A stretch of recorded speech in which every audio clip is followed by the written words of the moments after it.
Ja, hallihallo Leute, willkommen mal wieder bei Baufum24 TV. Der lang erwartete Akkuschrauber Showdown Teil 2 ist hier am Start. Und heute zeigen wir euch mal wieder Disziplinen, wo es richtig zur Sache geht.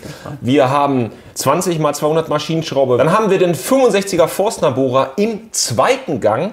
Da schauen wir, ob die Maschinen das schaffen, auch in welcher Zeit. Es geht nur darum, dass sie es auch überhaupt schaffen im zweiten Gang. Okay, und dann haben wir noch einen richtig dicken Johnny, nämlich den 85er Forstner. Soweit ist auch nicht billig. Ich glaube, der hat irgendwie 250 € gekostet. Für so einen Bohrer. Gibt man schon mal gerne aus für euch. Aber uns hat es auch wirklich interessiert, wie weit kann man wirklich mit so einem Gerät arbeiten, mit so einem Akkuschrauber. Da würde ich sagen, bevor es richtig in die Vollen geht, machen wir mal so einen kleinen Wrap-up des letzten Tests, des ersten Teils, weil da haben wir unheimlich viele Kommentare bekommen. Ja. Freut uns immer riesig. Von daher, wir lesen das immer gerne und ich habe auch viel geantwortet, könnt ihr schon lesen. Und bei diesem Test gab es ja regelrechte Kontroversen. Zum einen muss man ganz klar erstmal sagen, Asche über unser Haupt, weil wir haben im Eifer des Gefechtes, weil wir das Ding noch rausrocken wollten letzten Freitag, haben wir 2 oder 3 Werte vertauscht, haben wir an euch auch geschrieben.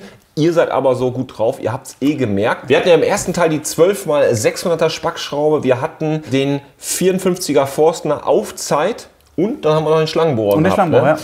Blenden wir euch gerade noch mal oben ein. Also wer das noch nicht gesehen hat, unbedingt schauen. Erste Disziplin des zweiten Teils ist der 85er Forstner Bohrer. Um den Trümmer hier mal zu zeigen, das ist schon ein mächtiger Badabum, ne?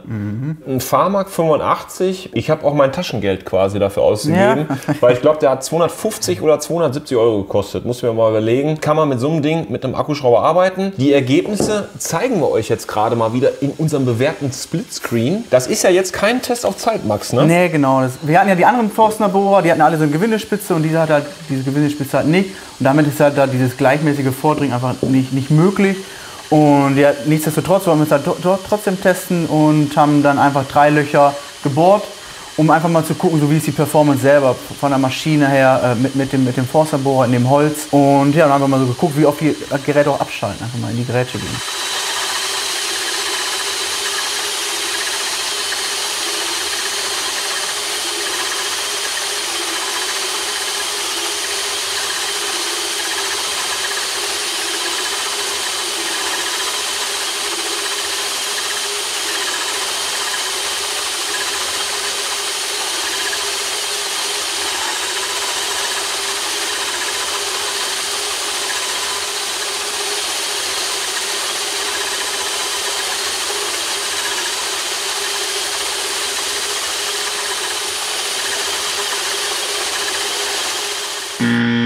Und wir haben trotzdem so ein bisschen eine Punktewertung gemacht. Für den 85er Forstner Bohrer haben wir gesagt, wenn die Maschine keinmal abgeschaltet hat, gab es 10 Punkte.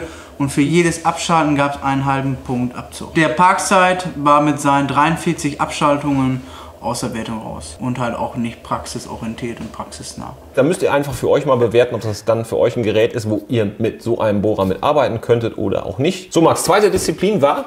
Der 65er Forstner Bohrer im zweiten Gang. Da ging es uns auf Schnelligkeit und inspiriert waren wir durch meinen Besuch bei Milwaukee. Die haben ja diesen Event gemacht. Blende ich euch mal gerade da oben ein. Da ging es ja darum, 65er Forstner, zweiter Gang, einfach in Holz rein und ob der so durchzieht oder abschaltet. Dann den Test blenden wir euch jetzt gerade mal ein. Und was sieht man da? Wer hat wieder besonders performt? Wie war der Hitachi 36 Volt? Der hat gnadenlos durchgezogen. Kein Abschalt und nichts, einfach so durchgeflogen. Hier Kollege Hasenfuß von Parkside. Ja, der hat gar nicht gepackt. Gar nicht?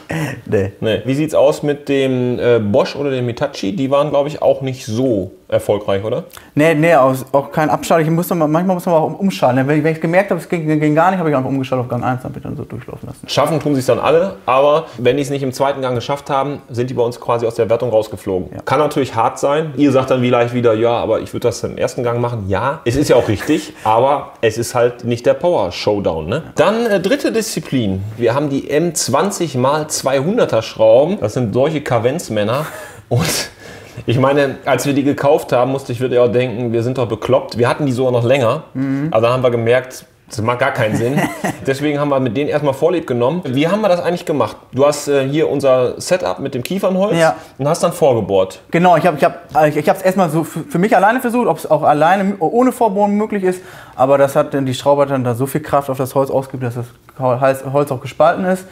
Und dann habe ich also probiert mit dem Vorbohren und letztendlich bin ich dann so bei 14 mm stehen geblieben, wo ich dann gesagt habe, okay, so sind die Maschinen auch noch, kommen die in die Last und das passt halt perfekt. Das habe ich dann einfach mit dem Spiralbohrer auf 200 Tiefe vorgebohrt und dann anschließend mit jeder Maschine einzeln die Maschinenschrauben versucht einzuschrauben. Das war wirklich absolut hardcore, ne? Viele haben auch schon in den letzten Kommentaren geschrieben, dass es auch viel auf den Mensch geht, auf die Handgelenke etc. Und das merkst du bei der Disziplin auch nochmal deutlich. Wir können ja mal aus dem Nähkästchen plaudern oder zu zeigen. Wir haben hier den Zweithandgriff von dem Milwaukee und der war bombenfest.